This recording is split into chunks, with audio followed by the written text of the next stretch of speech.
He's not gonna take it. The anthem that defined a generation of rebellious youth, a battle cry against conformity and authority. Dee Snider, the frontman of Twisted Sister, belted out these words with such raw energy and passion that it became an instant classic. But there's more to Dee Snider than just his iconic scream and wild stage presence. But seriously, he's a nice guy. Offstage, Dee Snider is a far cry from the rebellious rocker persona he portrays. He's approachable, friendly, and genuinely cares about his fans. Whether he's signing autographs, taking selfies, or just having a chat, Dee always makes time for the people who support him. Dee Snider, Twisted Sister. These names are synonymous with the glam metal scene of the 1980s. With their outrageous costumes, big hair, and even bigger personalities, Twisted Sister was a band that knew how to make an impression. They weren't just about the music, they were about making a statement. If those names conjure up images of screaming, headbanging rebels, well, you're not wrong. Twisted Sister concerts were a spectacle of raw energy and defiance. Fans would lose themselves in the music, headbanging and screaming along with every word. It was a time of pure, unadulterated rock and roll. The 1980s were a different time, alright? Hairspray budgets were astronomical, the fashion was bold, the music was loud, and the hairstyles were even louder. It was an era of excess, and Twisted Sister fit right in with their flamboyant style and rebellious attitude. MTV actually played music videos, and Twisted Sister, they were a staple on the channel. Their music videos were as outrageous as their live performances, filled with humor, rebellion, and a whole lot of attitude. They captured the spirit of the 80s in a way that few other bands could. They were the poster children for parental outrage, challenging authority with anthems like, "We're not gonna take it." Their music was a rallying cry for a generation that felt misunderstood and oppressed. Parents and authority figures were often horrified by their antics, but to their fans, Twisted Sister was a symbol of freedom and rebellion. But here's the thing about judging a book by its leather-bound, studded cover. Dee Snider, the man who once terrified your parents, is actually a pretty stand-up dude. Beyond the makeup and the wild hair, Dee is a dedicated family man, a philanthropist, and an advocate for various causes. He's used his fame to make a positive impact in the world. I know. It's a shock to us too. The man who once screamed defiance into a microphone is now a voice of reason and compassion. It's a transformation that few could have predicted, but it's one that has earned Dee Snider a whole new level of respect. But stick with me, because this is where things get interesting. Dee Snider's journey from rock rebel to respected figure is a story worth telling. It's a testament to the power of music, the importance of staying true to oneself, and the ability to grow and change over time. You see, while Congress has been busy doing whatever it is they do, spoiler alert, it usually involves arguing and achieving very little, Dee Snider has been making a real difference. He's testified before Congress, advocating for the rights of musicians and fighting against censorship. He's used his platform to speak out on important issues and to support causes he believes in. Dee Snider has been out here quietly being an all-around decent human being. From charity work to community events, he's shown that you can be a rock star and still have a heart of gold. So the next time you hear, "We're not gonna take it," remember that the man behind the anthem is more than just a rock legend. He's a genuinely good guy who's made a lasting impact both on and off the stage.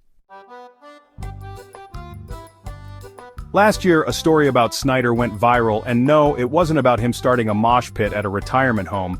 Though now that I've said it, someone get that man a booking agent. No, this was a story about pure, unadulterated kindness. A story that reminds us that even rock stars, with their larger-than-life personas and wild stage antics, can have hearts of gold. A fan named Angela reached out to Snider on social media. She wasn't expecting much, just a little acknowledgement, maybe a like or a retweet. But what she got was so much more. Her son, who has autism, was a huge Twisted Sister fan.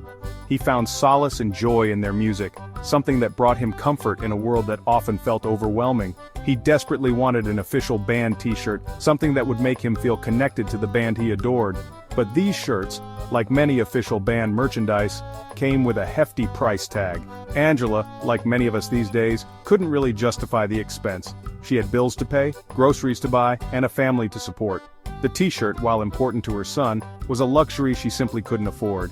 So she did what any resourceful, loving parent would do. She made one herself. She spent hours crafting a homemade Twisted Sister t-shirt, pouring all her love and creativity into it.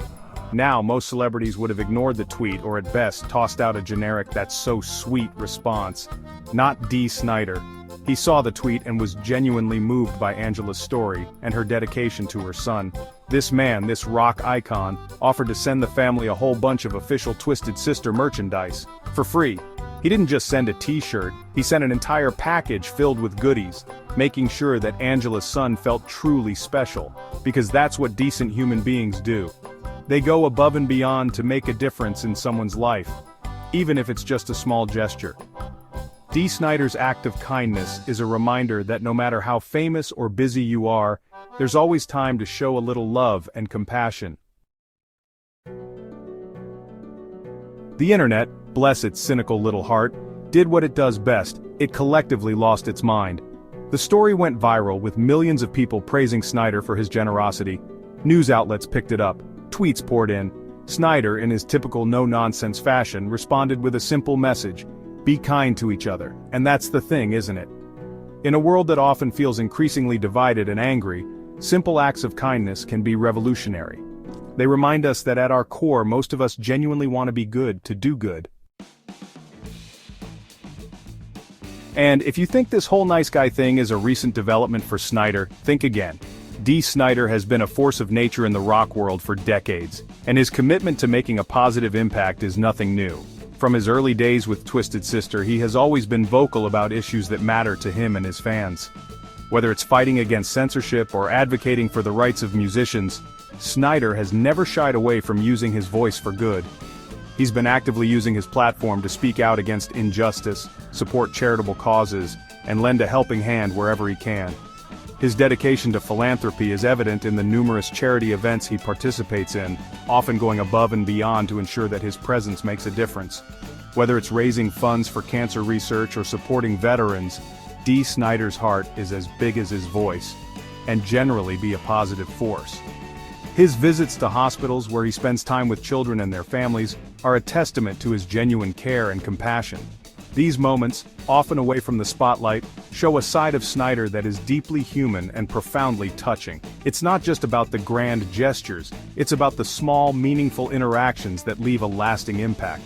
Just this past week, he shared the stage with fellow rock legends Bret Michaels, Mark McGrath, and Steve O'Gary for a benefit concert in Tucson. The energy was electric, and the cause was noble. These rock icons came together not just to entertain, but to make a tangible difference in the lives of those in need. The concert was a resounding success, raising significant funds and awareness for the chosen cause. And Steve O'Gary for a benefit concert in Tucson. The event was a testament to the power of music and community, proving once again that when people come together for a common cause, incredible things can happen. Dee Snider's performance was nothing short of spectacular, reminding everyone why he remains a beloved figure in the rock world. The man is a rock and roll legend with a heart of gold, and his passion for both his music and his charitable endeavors is truly inspiring. Whether he's on stage belting out a classic hit or off stage working tirelessly for a cause he believes in, Dee Snider embodies the spirit of rock and roll in the best possible way. And honestly, we could all learn a thing or two from him. His unwavering dedication to making the world a better place, one act of kindness at a time, is a lesson in humility and generosity. Dee Snider shows us that being a rock star isn't just about fame and fortune, it's about using your influence to create positive change and inspire others to do the same. Speaking of learning, let's shift gears for a moment and talk about someone who's trying to make a difference in a slightly different arena, the wonderful world of politics. Just as Dee Snider uses his platform to advocate for change, there are individuals in the political sphere who are equally committed to making a positive impact. Their efforts, though different in nature, share the same underlying goal: to create a better, more just world for all. Section 5, meanwhile, in the swamp. It's no secret that Congress has a bit of an image problem. In fact, problem might be putting it mildly. It's more like a dumpster fire and a train wreck happening during a hurricane of dysfunction. Public approval ratings for Congress hover somewhere between slightly better than a root canal and marginally more popular than head lice. Partisanship is rampant, progress is practically non-existent. And don't even get me started on the whole debt ceiling debacle. It's enough to make even the most optimistic citizen lose faith in the whole damn system. But what if, and hear me out on this, there's another way. Section 6, enter John Avlon, from press box to political arena. Meet John Avlon, a journalist, editor, and all-around smart cookie who, until recently, was best known for his work covering politics. That's right, he was one of the good guys, the ones who actually try to make sense of the madness. But then something interesting happened. Avlon decided to step out of the press box and into the political arena. He's currently running for Congress in New York, hoping to bring his unique perspective and experience to the belly of the beast. Now, I'm not going to sit here and tell you that one person can single-handedly fix Congress. That would be like saying a single can of air freshener can mask the smell of 1,000 rotting fish. It's just not possible. But what Avlon represents is a glimmer of hope, a sign that maybe, just maybe, things can change. By bringing in people with different backgrounds, different perspectives, and a genuine desire to serve the public good, perhaps we can start to repair the damage. Which brings us back to Dee Snider. He may not be running for office, but he's out there demonstrating the power of simple human decency. He's showing us that you don't need a fancy title or a position of power to make a positive impact on the world. Sometimes all it takes is a little bit of kindness, a willingness to help others, and the courage to use your voice for good. Section 9, rock and roll and a dose of humanity. So the next time you find yourself feeling cynical about the state of the world, remember Dee Snider and John Avlon.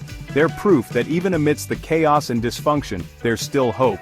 There are still good people out there, fighting the good fight, and sometimes they even wear leather pants while